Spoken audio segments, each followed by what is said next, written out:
مسجد اقصی میں تمام انبیاء علیہ السلام موجود ہیں۔ اللہ اکبر۔ حضور علیہ الصلوۃ والسلام تشریف لائے تو جبریل امین نے خود اذان پڑھی۔ اذان پڑھنے کے بعد پھر اقامت کہی۔ اب سارے لوگ کھڑے تھے لیکن انہوں نے حضور کو ہاتھ سے پکڑ کے مصلی پہ کھڑا کیا۔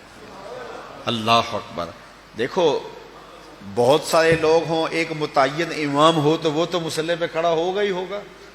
اب آپ سارے لوگ آئے ہیں تو میں نماز پڑھا دوں تو میں تو پڑھاؤں گا، یہ تو کوئی کمال نہیں نا۔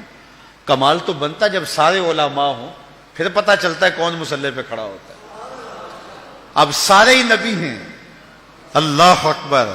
ان میں نوح نجی اللہ بھی ہیں، ان میں موسیٰ کلیم اللہ بھی ہیں، ان میں عیسیٰ روح اللہ بھی ہیں، آدم صفی اللہ بھی ہیں، حضرت یوسف علیہ السلام بھی چراغ حسن لیے کھڑے ہیں، صفیں بنی ہوئی ہیں۔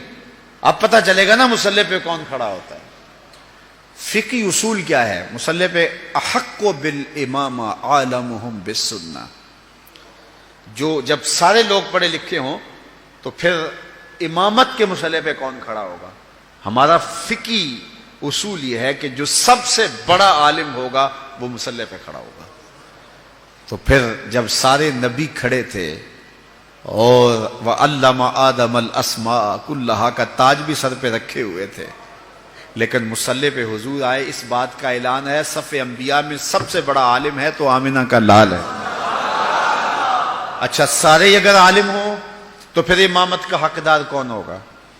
ثم اورعہم، جو سب سے متقی زیادہ ہو وہ مصلی پہ کھڑا ہوگا۔ اللہ اکبر۔ اب ہزار مہینے تک جو ہے وہ عبادت کے لیے کھڑے ہونے والے انبیاء بھی موجود ہیں، لیکن مصلی پہ کون کھڑا ہوتا ہے؟ حتی تتورم قدما، وہ محبوب کہ جب وہ مصلی پہ کھڑا ہوتا ہے رب کہتا ہے چادر اوڑھنے والے محبوب ساری رات جاگا نہ کر، کبھی سو بھی لیا کر۔ اس محبوب کو مصلی پہ کھڑا کر کیا جا رہا ہے۔ اچھا اگر سارے متقی ہوں تو پھر امامت کا حقدار کون ہوگا؟ ثم اقرأہم، جس کی قرات اچھی ہو، جو پڑھتا اچھا ہو۔ اب صف انبیاء میں حضرت داؤد علیہ السلام بھی موجود ہیں، کہتے ہیں جب پڑھتے تھے جانور رک جاتے تھے۔ اللہ اکبر۔ اللہ نے ان کو جو لہجہ دیا ہوا تھا، لیکن مصلی پہ حضور کو کھڑا کیا جا رہا ہے۔ اس لیے کہ حضرت ابو موسیٰ اشعری رضی اللہ تعالیٰ عنہ فرماتے ہیں فجر کی نماز تھی، حضور تھے، سورہ والضحیٰ کی تلاوت تھی، ابھی تک نشہ ہی نہیں اترتا۔ اچھا اگر سارے ہی قاری ہوں تو پھر امامت کا حقدار کون ہے؟ ثم احسنہم وجہا، جو سب سے سونا ہو وہ مصلی پہ آئے گا۔ اب یوسف بھی صفوں میں کھڑے ہیں علیہ السلام، انبیاء بھی صفوں میں کھڑے ہیں، وجیہ اللہ بھی صفوں میں کھڑے ہیں، ہر نبی اللہ کا سونا ہوا ہے، لیکن حضور مصلی پہ کھڑے ہیں۔ حضرت یوسف کو اعتراض نہیں ہوتا، وہ جانتے ہیں میں حسین ہوں تو یہ آسن ہے، میں جمیل ہوں تو یہ اجمل ہیں، میرا حسن ان کے حسن کا پرتاؤ ہے، تو اس لیے حضور مصلی پہ کھڑے ہیں۔ اچھا یہاں ایک بات اور بتاؤں گا اگر آپ کی توجہ ہو، یہ جو میں نے آپ کے سامنے ضابطہ بیان کیا ہے یہ استحبابی ضابطہ ہے، اس کے برعکس بھی ہو جائے تو نماز ہو جائے گی۔ بڑا سونا جمیل حسین پیچھے کھڑا ہو اور کالے رنگ کا جو ہے وہ نقوش بھی خوبصورت نہیں ہے آگے کھڑا ہو تو نماز ہو جائے گی، کوئی حرج نہیں ہے۔ اچھا قاری پیچھے کھڑا ہو، کم درجے کا قاری مصلی پہ کھڑا ہو، نماز ہو جائے گی۔ بڑا پڑھا لکھا عالم دین پیچھے کھڑا ہو، کم درجے کا عالم آگے کھڑا ہو، نماز پھر بھی ہو جائے گی۔ انتہائی تہجد گزار شب زندہ دار پیچھے کھڑا ہو لیکن آگے کھڑے ہونے والا تہجد گزار نہیں بھی ہے لیکن متقی ہے، پھر بھی نماز ہو جائے گی۔ یہ استحبابی ہے کہ یہ ترجیح ہونی چاہیے، لیکن اس کے برعکس بھی ہوگا تو پھر بھی نماز ہو جائے گی، حرج کوئی نہیں۔ لیکن ایک وصف ایسا ہے، ایک ترجیح ایسی اگر وہ نہیں ہوگی تو نماز ہی نہیں ہوگی، اور وہ کیا ہے؟ جنسی تفوق۔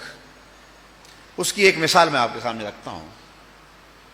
ماں افضل ہے یا بیٹا؟ ماں۔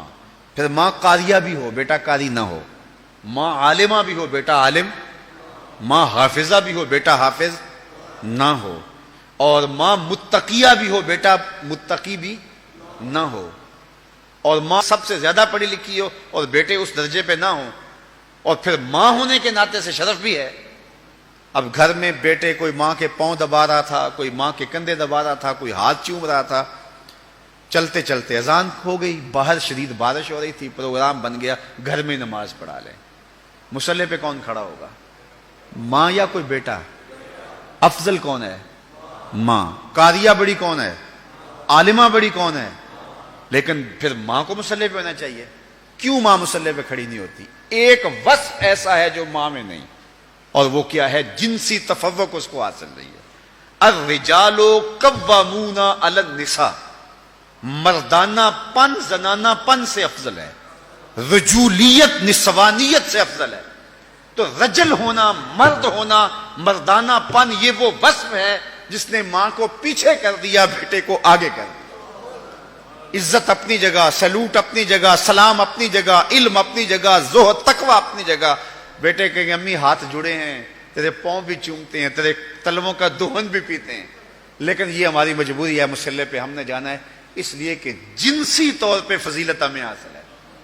میں کہتا ہوں سارے فضائل حضور کو حاصل تھے، سارے کمال حضور کو حاصل تھے، سارے نبی بھی پیچھے کھڑے ہو گئے، جبریل ہاتھ باندھ کے عرض کرتا حضور ساری عظمتیں اپنی جگہوں پہ، لیکن میری مجبوری ہے کہ میں نور ہوں اور آپ بشر ہیں، اس لیے مصلی پہ کھڑا ہونا میرا حق ہے، مجھے جنسی تفوق حاصل ہے، میری مجبوری ہے، ادب سے ہاتھ باندھ کے عرض کرتا ہوں آگے کھڑا ہونا میری مجبوری ہے۔ لیکن جبریل اقامت پڑھ کے پیچھے کھڑے ہو گئے، حضور کو آگے کھڑا کر کے اس بات کا اعلان کیا کہ وصفی اعتبار سے بھی حضور افضل ہیں، جنسی اعتبار سے بھی حضور ہیں۔